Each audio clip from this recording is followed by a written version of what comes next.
사진에서처럼 한미일 정상이 벌써 한미 정상, 한일 정상 여러 차례 만났습니다. 아주 친숙한 표정, 편해 보이는 표정도 돋보입니다. 삼국 협력, 뉴 에라, 한국에서 2차 회담 소식까지 전해드리겠습니다.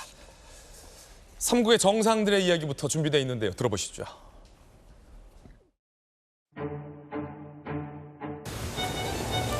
Welcome, welcome, welcome. 아이고, 선생님 진짜 보고 싶었습니다. I missed you.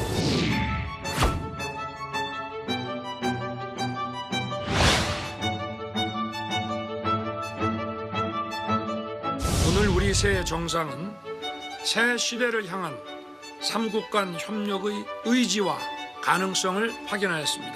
다음에는 한국에서 우리 새 정상이 다시 만날 수 있기를 기대합니다. To meet together on the leader level annually and to have all our relative cabinet member people meet on a regular basis from this point on.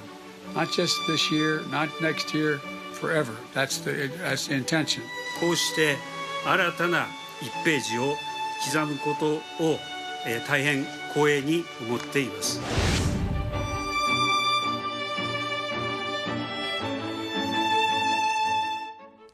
새 정상의 모습은 상당히 화기애애했습니다. 특히나 이 캠프 데이비드라는 별장 자체가 갖는 의미, 어떤 장소적인 친숙함부터 분위기가 남달랐다는 평가가 이어지고 있습니다. 특히나 이 전성훈 비서관님 나오셨는데 많이들 비교돼요. 쿼드, 오커스, 나토 이런 얘기 많이 나오는데 네네. 일단 뭐 그런 어려운 거 다 차치하고서라도 삼국 정상이 특히 윤 대통령 입장에서는 네. 미국 대통령, 일본 총리 자주 보니까 네. 아무래도 다른 나라 대통령보다는 친한 게 대한민국 외교에도 유리하죠. 당연하죠. 뭐 외교의 그 정점은 결국 정상회담이고, 예. 그 뭐 미국이나 일본도 마찬가지지만 정상의 결정과 의지에 따라서 국가가 움직이기 때문에 그런 정상들과 가급적 자주 만나고 또 여러 가지 이야기를 허심탄회하게 할 수 있는 기회를 갖는다는 것은 우리의 국익에 상당히 도움이 되는 겁니다. 그런 차원에서 이번 그 삼국 정상회담 특히 캠프 데이비드에서 열렸던 거는 처음이기 때문에 예. 여러모로 역사적으로도 그렇고 상당한 의미를 가지고 있는 회담이라고 저는 봅니다. 캠프 데이비드라는 곳이 대통령 별장인데 뭐 어떤 의미일까요? 더 친숙하다, 이제 특별하다. 워싱턴으로부터 별로 멀지 않고 네.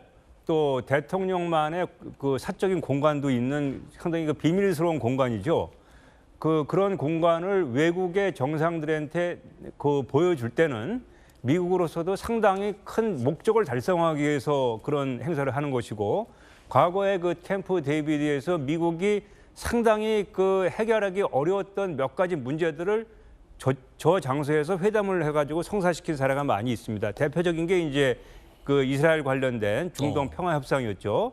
그리고 트럼프 대통령 당시에는 아프가니스탄 그 탈레반 지도자들을 캠프 데이비드에 초청해가지고 아프간 전쟁을 조기에 종결을 하려고 하는 시도까지 했었습니다. 예. 근데 미국 내부에서 이제 탈레반은 지금 전쟁 중이고 국가로 승인하지도 않았는데 캠프 데이비드까지 부르는 것은 너무 무리다. 이렇게 해가지고 이제 그 성사는 안 됐지만 그만큼의 어떤 일종의 승부수가 바로 저 캠프 데이비드다. 미국으로서는 승부수를 던지는 장소입니다. 중요한 곳이다. 네네네. 그렇군요. 삼국 협력의 의미도 한번 보겠습니다. 이른바 캠프 데이비드 정신입니다. 이번 정상회담 전후로 삼국의 관계는 나뉜다. 이런 얘기들을 외교 전문가들이 많이 평가합니다. 캠프 데이비드 정신, 철통 같은 삼자 관계 어느 때보다 강력하다라고 강조했고요. 북한 미사일 요격 등 삼국이 공동훈련을 함께하기로도 계획했습니다. 오커스, 미국, 호주, 영국, 쿼드, 미국, 호주, 일본, 인도 이상의 협력체가 기대된다라는 평가들도 나오고 있습니다. 전 실장님, 예. 그 뭐 쿼드나 오커스보다 한미일, 삼국이 더 돈독해진다. 뭐 외교 안보적인 분야뿐만 아니라 뭐 경제 협력 이런 것도 많이 들어갔던데요, 이번에? 그 사실 이번 회담에서 제가 가장 주목하는 부분은 대한민국의 국격과 위상이 미국과 일본 수준으로 국제사회에서 상승됐다는 겁니다. 예. 지금 그 캠프 데이비드에서 우리가 그 합의한 게 안보뿐만 아니고 외교, 경제 다양한 분야에서 굉장히 전방위적인 협력을 했는데 협력들을 예. 만들었는데 이런 수준과 폭을 가지고 있는 협력은 미국으로서는 서유럽의 독일이나 영국, 프랑스 같은 정도, 또 아시아에서는 일본 정도하고 할 수 있는데 거기에 우리가 동참했다는 것은 그만큼 우리 국민들이 인지하지 못할지 모르겠지만 대한민국의 국격이 그만큼 상승되어 있는 것이고 이제는 미국의 대통령, 일본의 수상과 대등한 위치에서 눈높이를 맞춰가지고 우리가 상대할 수 있게 되었다라는 예. 것을 국제적으로 각인시켜주는 회담이라고 저는 보고 있습니다. 예, 박정화 대변인 네. 그 지난 정부 지난 정부 때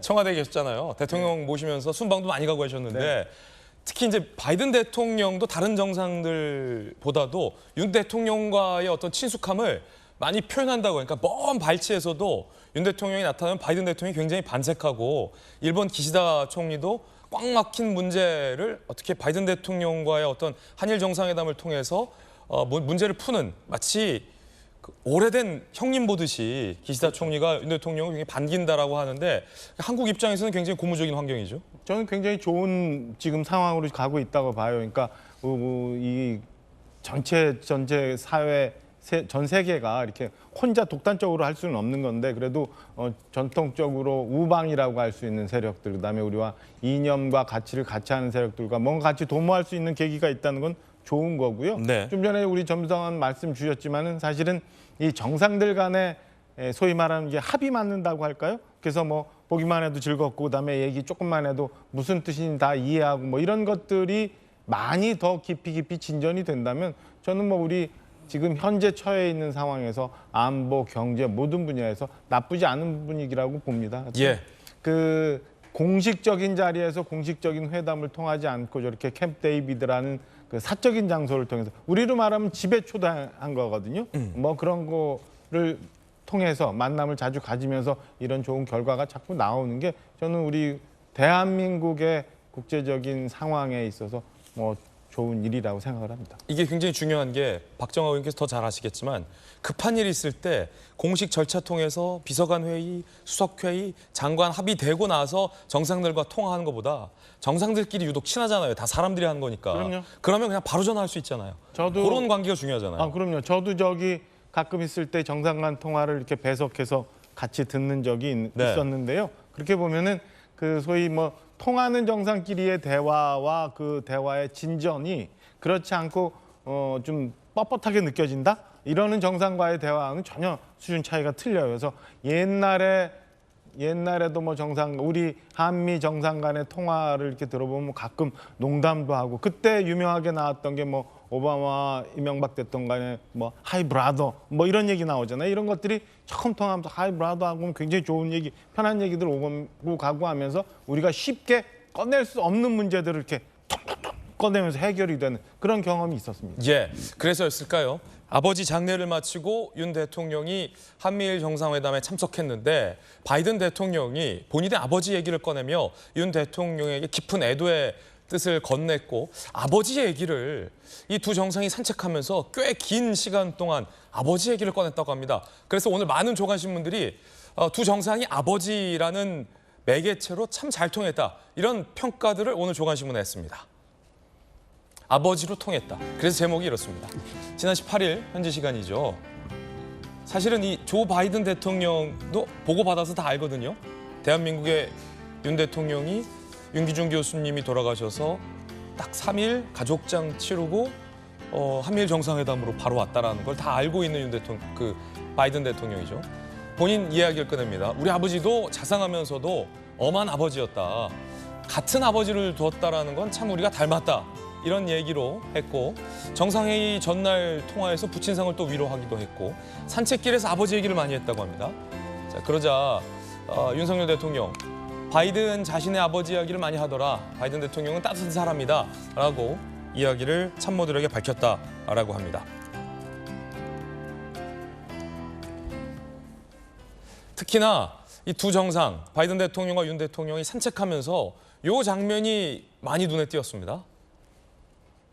바이든 대통령이 윤 대통령의 등을 토닥이면서 뭔가를 위로하는 장면. 우리는 많이 닮았다. 그걸 바라보는 일본 총리의 모습.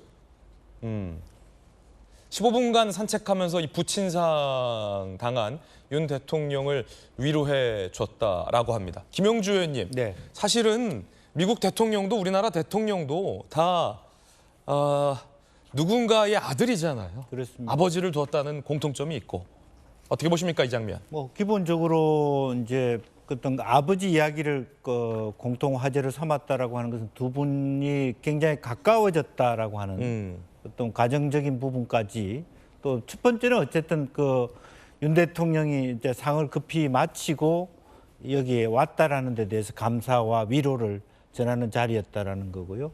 또 아버지라는 주제로 얘기를 통해서 훨씬 더 개인적인 친밀감 또 그전에 뭐 아메리칸 파이 노래를 통해서 호감도 가졌던 것 같아요. 바이든 대통령이 호쾌함도 가졌던 것 같고요. 이제 그런 것을 통해서 이 개인 간의 어떤 친밀함을 통해서 한미일 공조를 더 강화하자라고 하는 이제 그런 측면이 있고 또 저 장소에 부합하는 주제였다고 보여집니다. 예. 그러니까 그만큼 캠프 데이비드라고 하는 것이 가족 별장이고 또 사적인 얘기를 할 수 있는 부분이고 넥타이 풀어놓고 얘기하는 자리였기 때문에 매우 적절한 소재가 아니었나 그렇게 생각이 듭니다. 뭐 일종의 고정관념일 수도 있겠습니다만 그 아들들끼리 만나서 서로 엄마 얘기는 잘 안 하잖아요.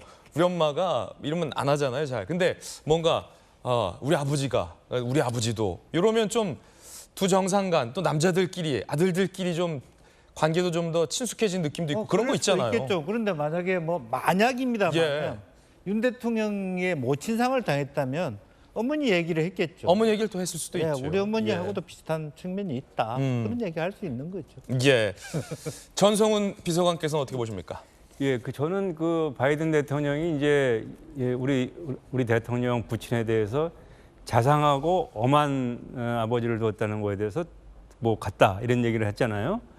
본인의 아버지가 자상하고 엄한 거는 알겠는데 어떻게 우리 대통령이 엄하고 자상한지를 알았을까? 그는 결국 이제 그만큼 미국이 정상회담 준비를 철저히 했다는 얘기죠. 부친상에 당했다는 소식을 듣고 우리 윤 대통령 부친에 대해서도 여러 가지 뭐 또 스크린을 했겠죠. 그래서 그러니까 나왔을 테니까 지난번 회담 때 왜 바이든 대통령이 윤 대통령한테 다이어트 콕을 좋아하지 않느냐 이렇게 얘기했던 적 있지 않습니까? 예.